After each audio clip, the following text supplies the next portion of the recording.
In the mid-1970s, New York City was plunged into terror. I can't tell you what effect this series of crimes had on the city of New York. People in the area lived in a great deal of fear. Innocent young couples were being slayed on the streets. There was no rhyme or rhythm or reason. Had no idea where he was going to pop up next. Literally, everybody who walked the streets were terrified. The killer called himself the Son of Sam. When he got the urge to kill, he would scan the streets of the city of New York. But what made him murder? Was he warped by his experiences? This was a terribly, pathetically lonely young man. Or was the Son of Sam born to kill? These individuals are hardwired so that their killing is part of the pattern.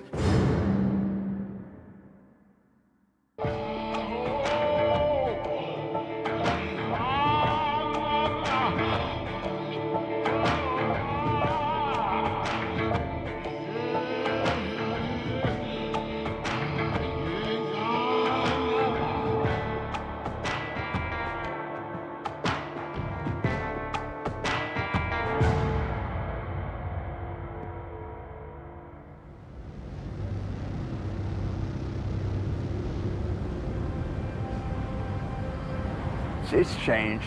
This used to be a park house that's somewhere in the middle over here before they renovated this park years back. In the summer of 1977, after meeting just a week earlier, 20-year-olds Robert Violante and Stacy Moskowitz were out on their first date. We had gone out to a movie first, and then we drove over here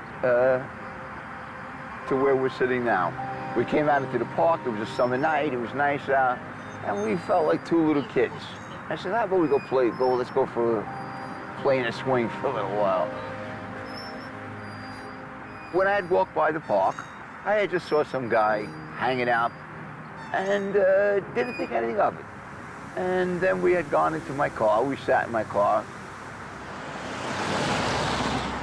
and then the next thing, all I remember was hearing a couple of loud noises, like bangs.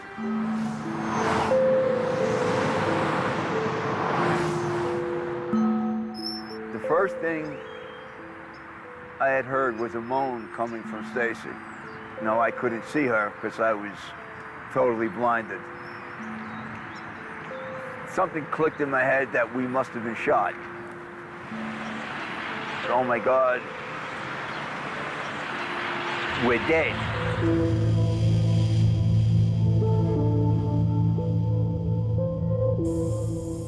The attack was to be the final chilling act of the most notorious killer in New York's history.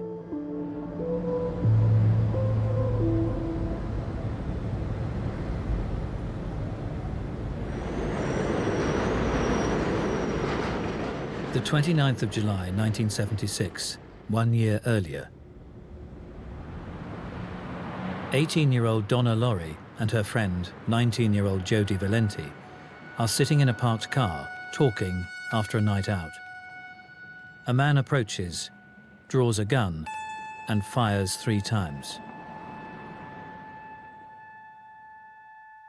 Donna is killed almost instantly, but Jody survives and can describe the shooter. In most police departments, they have what they call a sketch artist. And in these particular incidents, the survivors of these shootings, we got sketches. The gunman was a stocky white male with curly or bushy hair. And crucially, unlike most New York homicides, he had no known connection to the victim.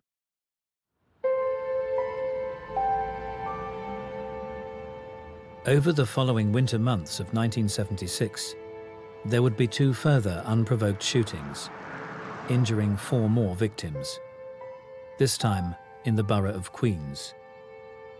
The memory of the case is seared in my memory for all time, like all other New Yorkers who were around at that time. These killings began as sort of random events. There was no rhyme or rhythm or reason. However, there were similarities between the crimes.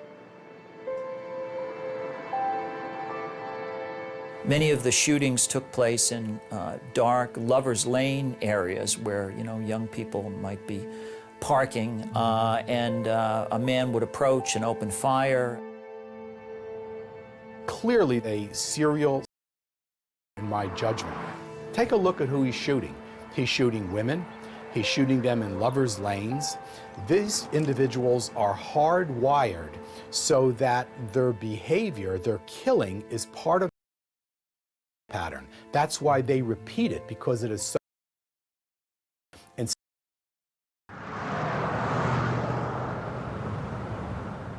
On the 30th of January 1977, another shooting. Detective Sergeant Joseph Coffey was assigned to the case. I was called in to investigate a homicide that occurred in Queens County. It was the homicide of a girl named Christine Freund, and she was sitting in a car with a boyfriend. 26-year-old Christine and her boyfriend John had returned to their car after a night out, when without warning, a gunman opened fire. And it was a brutal killing. She was shot in the head several times. As with the first 3 attacks, the shooter was unknown to the victims and had immediately fled the scene of the crime.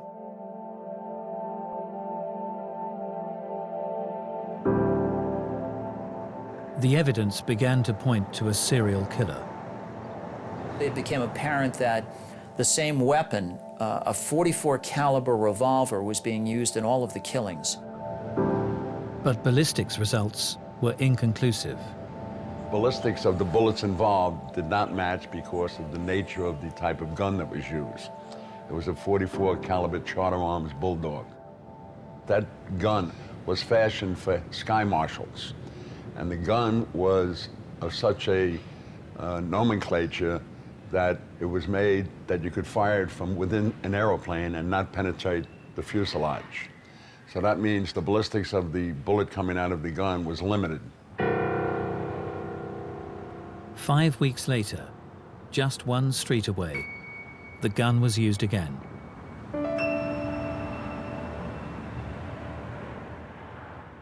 "19-year-old student Virginia Voskerichian was found dead.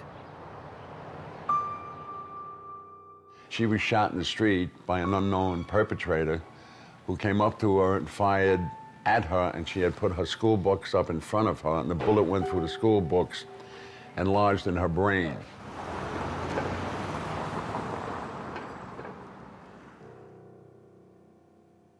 We were able to compare the bullet that we recovered from her skull to the original shooting that we took from the body of Donna Lauria. Because we were able to do that, we were able to determine that we had a serial killer.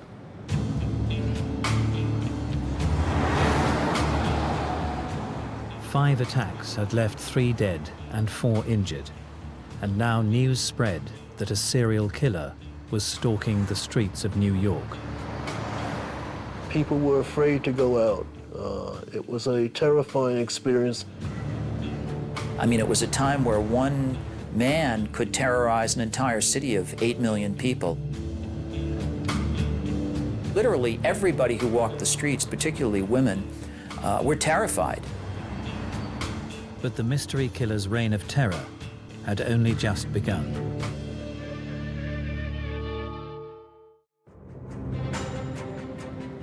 In early 1977, the citizens of New York had been plunged into panic by the news that a serial killer was loose on their streets.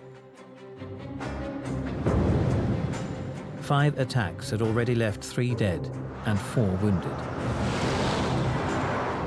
And in the early hours of the 17th of April, the killer struck again. Detective Joseph Coffey is called to the Bronx. That shooting, he killed 2 people, a boy and a girl in a car, again, having a liaison in the car, and he came up and killed both of them. 20-year-old Alexander Esau and 18-year-old Valentina Siriani had both been shot twice. As usual, the killer had fled the scene. But this time, there was a twist. In the shooting in the Bronx, a letter was left. The letter was addressed to Captain Joseph Borelli, who was working the case with me. In part, the letter read, "I am a monster. I am the son of Sam. I look out the attic window and watch the world go by. I feel like an outsider. I'm on a different wavelength than everybody else. Programmed to kill." Although police didn't know it, it had been written by a 23-year-old resident of an apartment block in Yonkers, David Richard Berkowitz. So who was this hunter who called himself the son of Sam? And had he, as he claimed, been programmed to kill? His past life had a significant bearing, I believe, on whom his victims were.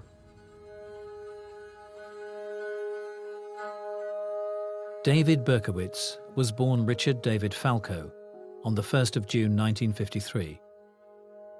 The result of an extramarital affair, he was immediately given up for adoption to childless couple Nathan and Pearl Berkowitz.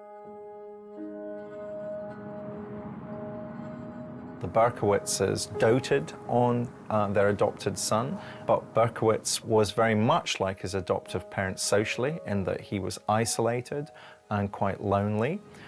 He had very poor social skills and was regarded in the Bronx community where he was brought up as a bit of a bully and a loner. The young Berkowitz would have sudden outbursts of anger and violence, leading to his adoptive parents taking him to a psychiatrist.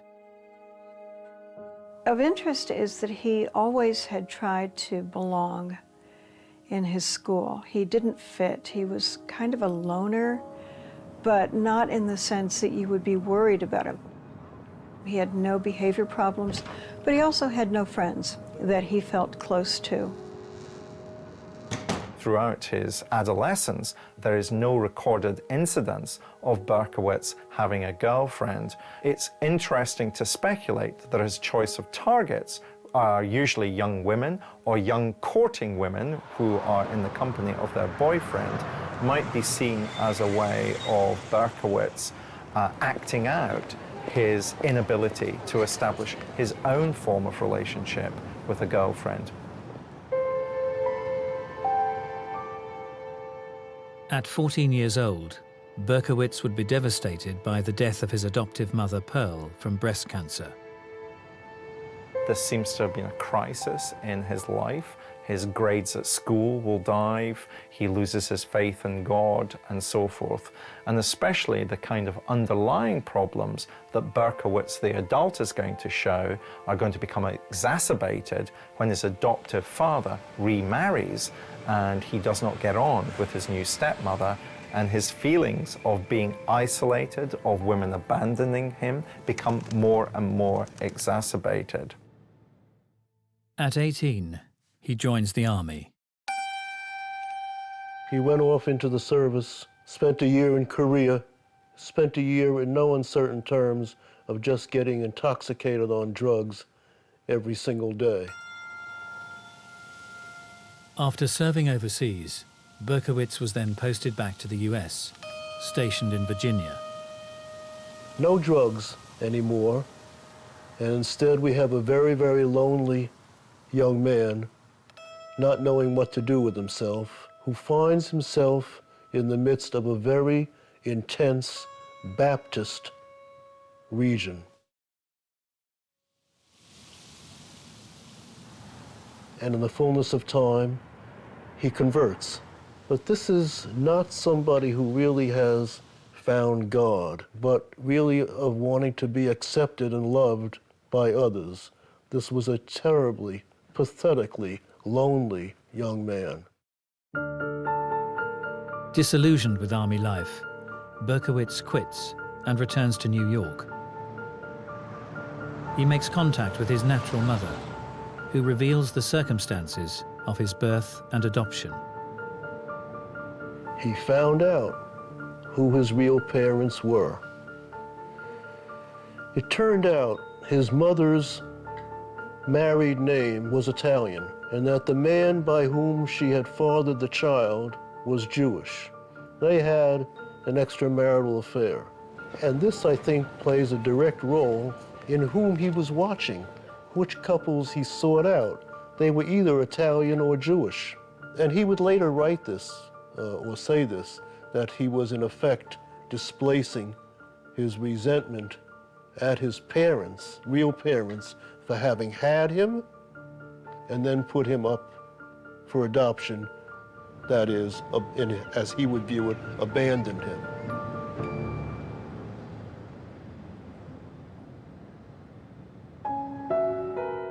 Living alone in New York, Berkowitz finds work as a security guard and a taxi driver. He develops an obsession for starting fires. Berkowitz set 1,488 fires before he started killing people.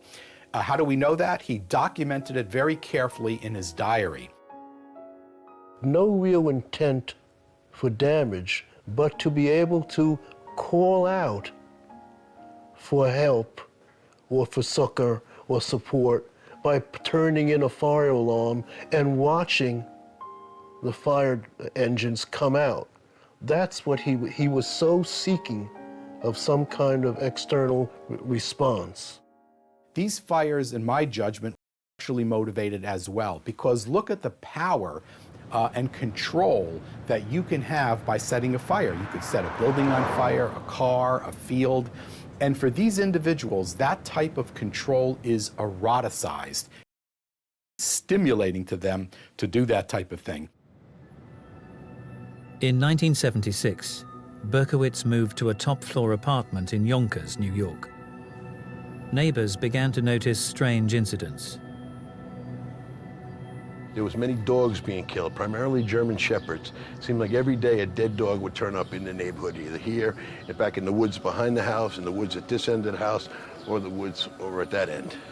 And fires, frequent fires in this area, including the same apartment number in the various buildings, 1, 2, and 3. The house you can see far back there, apartment building, almost took off the whole corner of the building. One neighbor in particular was singled out for special attention.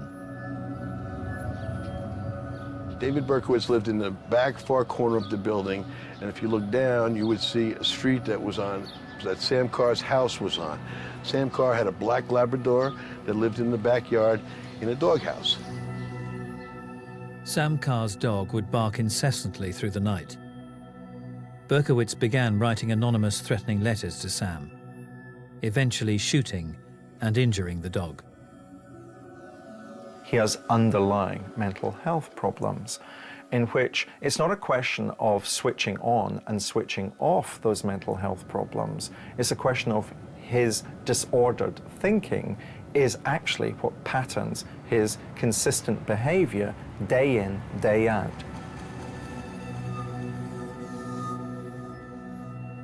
In June 1976, David Berkowitz travels to Texas and pays a surprise call on a former Army acquaintance, Bill Parker. Berkowitz showed up unexpectedly at his house and said, "I'd like to buy a weapon, but in Texas you need a driver's license to buy a weapon." So Parker accommodated him and went into a pawn shop. Berkowitz pointed out the .44 caliber Charter Arms revolver, and Parker bought it, and then he gave it to Berkowitz, not knowing that a few weeks later the Son of Sam killings would begin in New York City. By the spring of 1977, Berkowitz had claimed the lives of 5 young people. But his reign of terror was far from over. By April of 1977, serial killer, the Son of Sam, had claimed the lives of 5 victims and injured more in a series of attacks that had sent shockwaves through the city of New York. On the 19th of April, in an effort to quell the growing hysteria and track down the killer, police established the Omega Task Force. Operation Omega was the task force set up for the purpose of capturing him in the act of one of his shootings. We combined the detective forces, which were investigators from all over New York City, with the patrol force, which were the uniform cops in New York City, to the point where we had 300 to 400 detectives and uniform patrols on the streets of New York, particularly in the boroughs of Queens and the Bronx, looking to catch this individual in the act of committing his crimes. On the 30th of May, while hundreds of officers were trying to track him down, the son of Sam spoke out again, this time writing to the New York Daily News. The letter began, "Hello from the gutters of New York City, which are filled with dog manure, vomit, stale wine, urine and blood. Hello from the sewers of New York City, which swallow up these delicacies when they are washed away by the sweeper trucks. Hello from the cracks in the sidewalks of New York City, and from the ants that dwell in these cracks and feed on the dried blood of the dead." It continued, "I am still here, like a spirit roaming the night, thirsty, hungry, seldom stopping to rest, anxious to please Sam."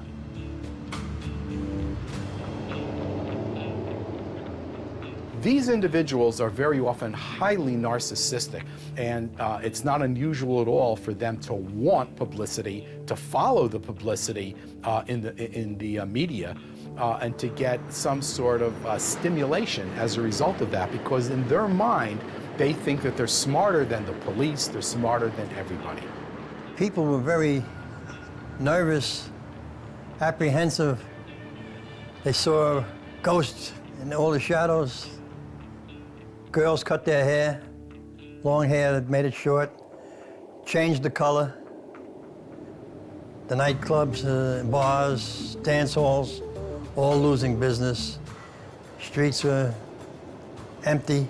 Everybody was just terrified. Night after night, a massive task force patrolled the streets across New York and staked out lovers' lanes. But no one knew if, when or where the killer might strike again. On June the 26th, they found out.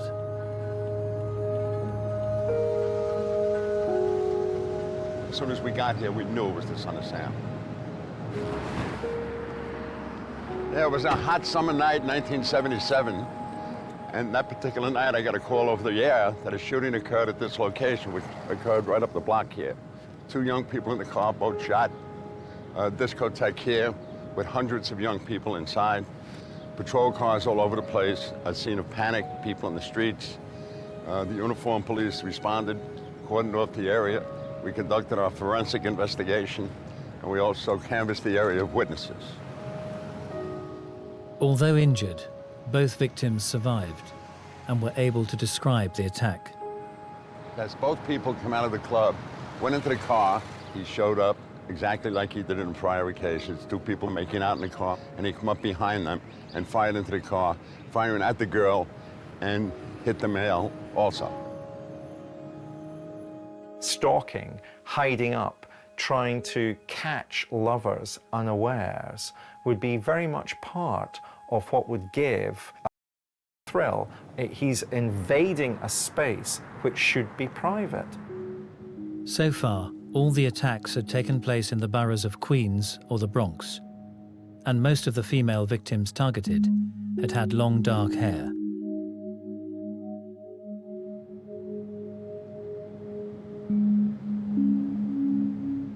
It was on the 31st of July 1977 when 20-year-old Robert Violante had set out for his first date with the young girl he'd met a week earlier.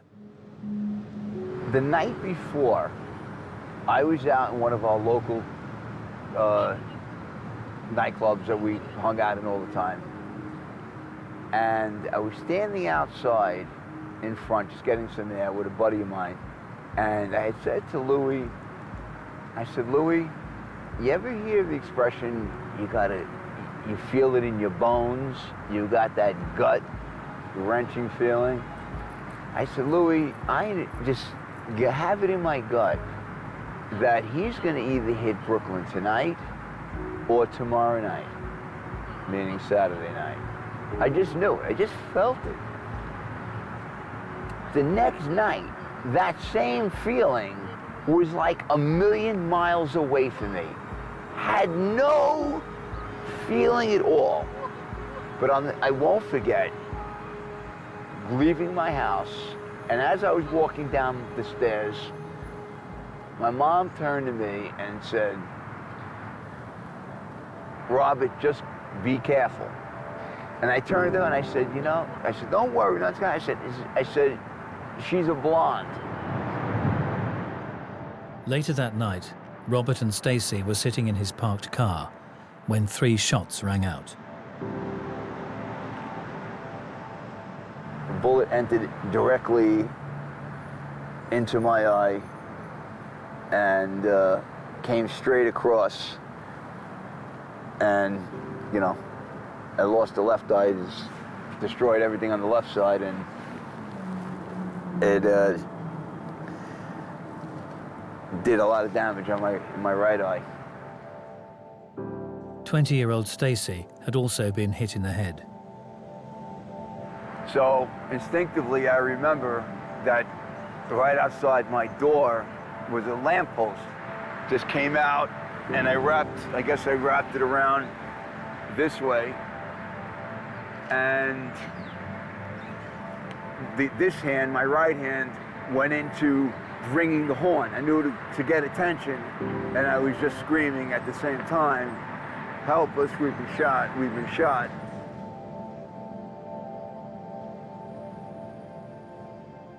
The young couple were rushed to hospital. Robert lost one eye and most of the sight in the other. 36 hours after the attack, Stacy Moskowitz was pronounced dead.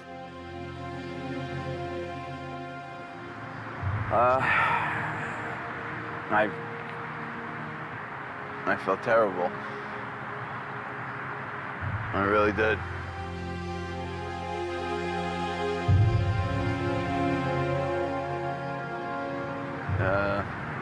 She was such a sweet girl.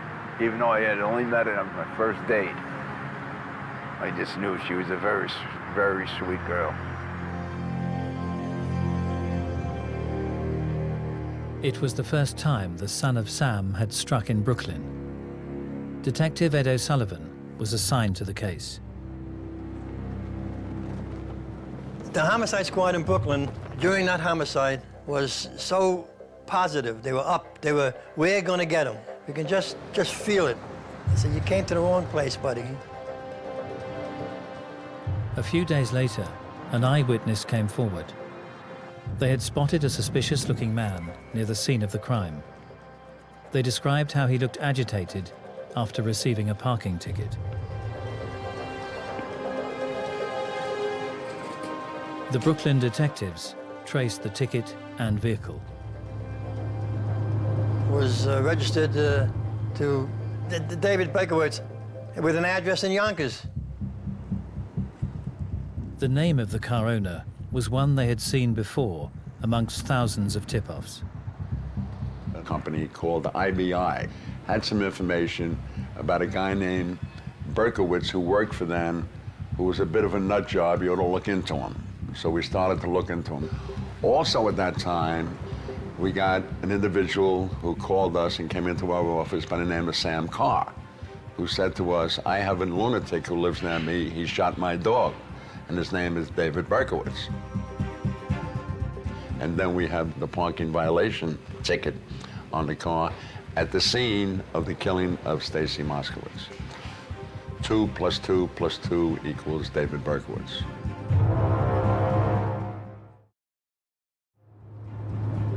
On the 10th of August, police assembled in Yonkers. It was a hot summer day, and it was unusual in the sense that this is a very quiet neighborhood. Commonly, you see a police car out here on occasion. This day, there was a conglomerate of them. They were up and down the street this way, one right in front of my house, and on the street far up there was about 4 or 5 of them. David Berkowitz came out of the building, seemingly oblivious to the world, and walked to his car, which went right over about where that silver car is, right over there. As soon as he opened the door, he got into his car, they surrounded him. At that time, the 2 detectives got out of the car. One name was John Pathological, the other one was Sergeant Gardella. Pathological went up to the driver's side of the car. Berkowitz was already in the car. He had his gun out, and he said, "Put your hands on the dashboard and don't move." Berkowitz turned to Detective Pathological and said, "You got me." Pathological says to him, "Who do I have?" He says, "You have the son of Sam."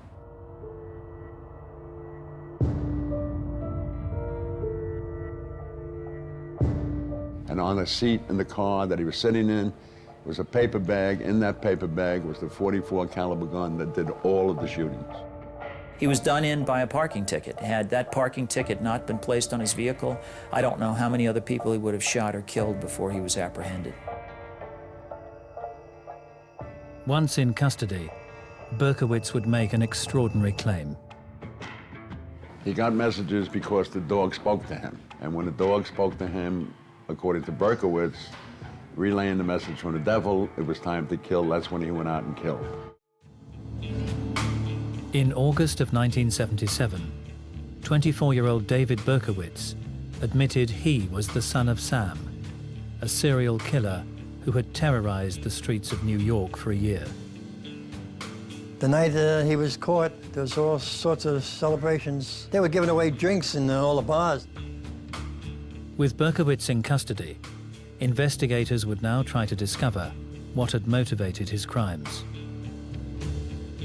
Interviewing him for the first time, Detective Sergeant Joseph Coffey could never have predicted Berkowitz's explanation. We spoke to him about each killing, how he did it, in detail from A to Z. For 3 hours, he sat there, and he never blinked his eyes, and he had a constant smile on his face. And he went through chapter and verse of every shooting and killing that he did, from the first one to the night we captured him. He told us that his motivation was his connection to the devil. The devil told him to kill these women. The devil told him when to do it, and the devil communicated to him through the dog that belonged to Sam Carr. He felt that the devil had a power over him, and he had to go out and do the devil's bidding.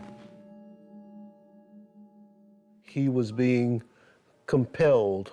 He was told to go out and seek victims. When he killed a young lady, she would be possessed and used by these ulterior forces, but at the end of a year, he could then have the young lady. Quite clearly, he's paranoid, and quite clearly, he's also schizophrenic. So I think what's driving David Berkowitz is ultimately the voices he hears in his head telling him to satisfy those voices, he needs to take other people's lives. When Berkowitz told us that he was doing these killings and these shootings at the behest of the devil, we looked at each other that we are definitely dealing with a lunatic here.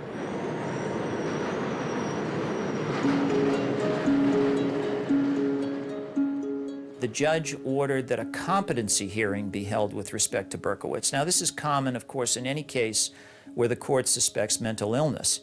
There was what we called the insanity plea, where if you had a severe mental illness and you didn't appreciate your wrongfulness of your conduct, you would be found essentially not guilty by reason of insanity.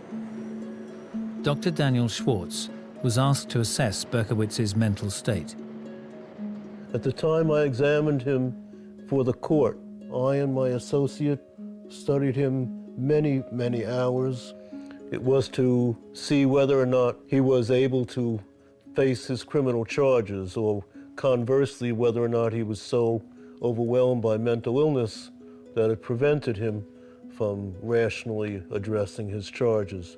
You have to ask the question, would they have actually abducted the victim if there was a police officer or two standing around? And the answer is no, because they didn't want to get arrested. So they can control it to some degree, but they choose not to control it. Of course, he was mentally ill to do this.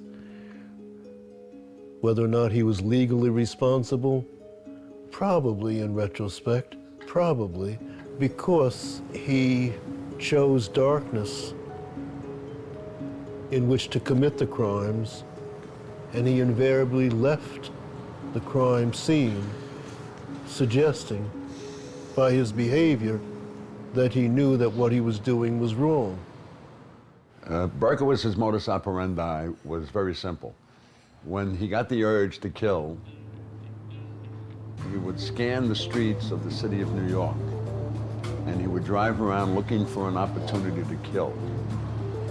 He went at times to appropriate places where he knew that a couple would drive to have a little privacy and to be romantic.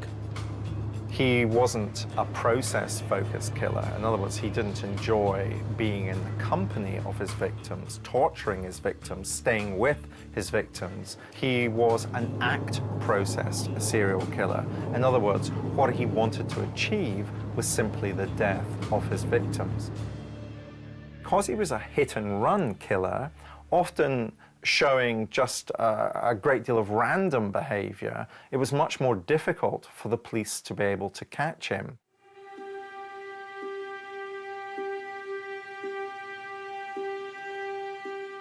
Although Berkowitz had confessed to the attacks, there were fears that a trial might see him found not guilty by reason of insanity.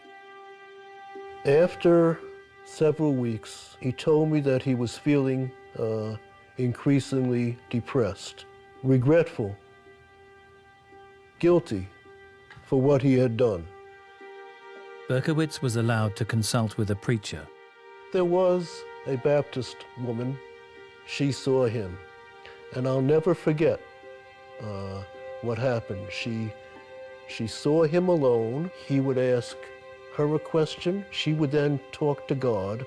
God would then ostensibly answer her, and she would repeat the answer to David. And when they came out an hour later, she went on her way. He walked down the hall towards me. He had this incredible glow on his face that he had just met God again.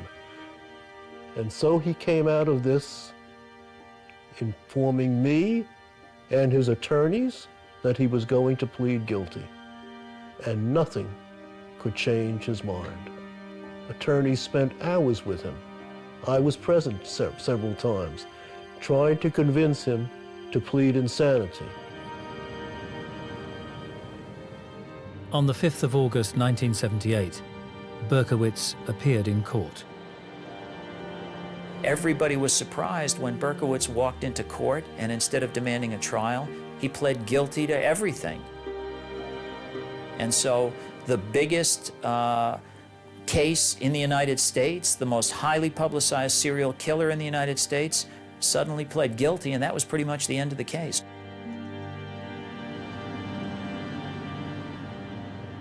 On the 6th of December, Berkowitz was sentenced to a total of 365 years in prison.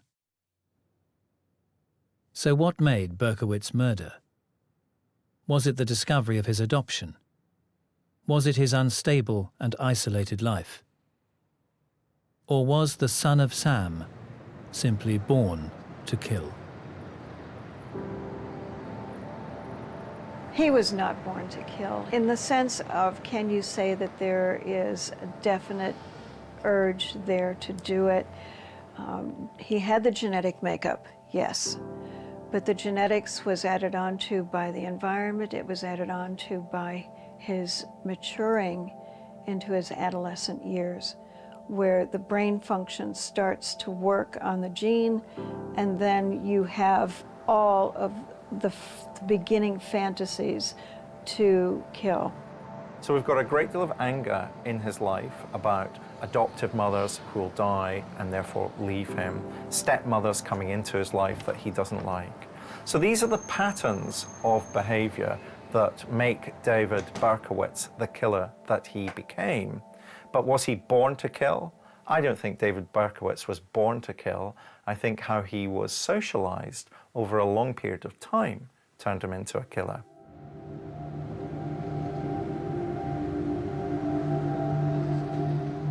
I think a compelling case could be made that Berkowitz was born to kill. I think that there are certain kinds of mental illness that are hardwired into people. I mean, I think the more neurologists study the brain, the more they find that the presence of certain chemicals in the brain and the way they operate can compel people to engage in certain activities. And it seems clear to me that he suffered from severe mental illness and that mental illness drove him to kill. What it is not is a result of poor parenting or some watershed event that happens in someone's life. There's thousands and thousands of people that have been adopted and don't do anything even close to what Berkowitz did. Berkowitz is a serial, and they murder, these individuals murder because there's a fusion of sin and aggression so that the aggressive act itself is eroticized. That's why they repeat it, because it is. And a number of people have said the overwhelming majority of serial kill up close and personal. Very, very rarely do they shoot somebody. Therefore, how do you explain David Berkowitz falling within that category? But you have to look at the first victim. The first victim that Berkowitz tried to kill was a woman, and he did it with a knife, except he didn't kill her. And so he then reverted to a method of killing that he was most comfortable with. Psychiatrist Dr. Daniel Schwartz, who had examined David Berkowitz after his capture, would later receive a letter from prison. He wrote me a letter, the substance of which was that all of these statements about God and the demons and so on were malingering, faking. In fact, his letter reads to begin with, quote, "I'm a faker. I made the demon story all up from the beginning. The reason for this was to try to mentally justify and cause for the crimes I committed. I knew there were no real demons, witches, talking dogs, and satanic henchmen. When I started committing these crimes, I had no idea of what motivated me. I decided that the demons as a cause would be appropriate. This is also why I pleaded guilty, because I knew I was." I mean, what makes a person a killer? I don't know, I'll never understand that totally, But, I don't believe anybody's born like that to have that in them, but I really don't know for sure. All the victims and lives that they destroyed were just innocent kids, just all having fun, just all at the prime of their life. And, even the survivors, tremendous trauma, but I hope they're all doing well in their lives. I had never thought about that too much, but I'm saying it now that I just hope they're all doing well.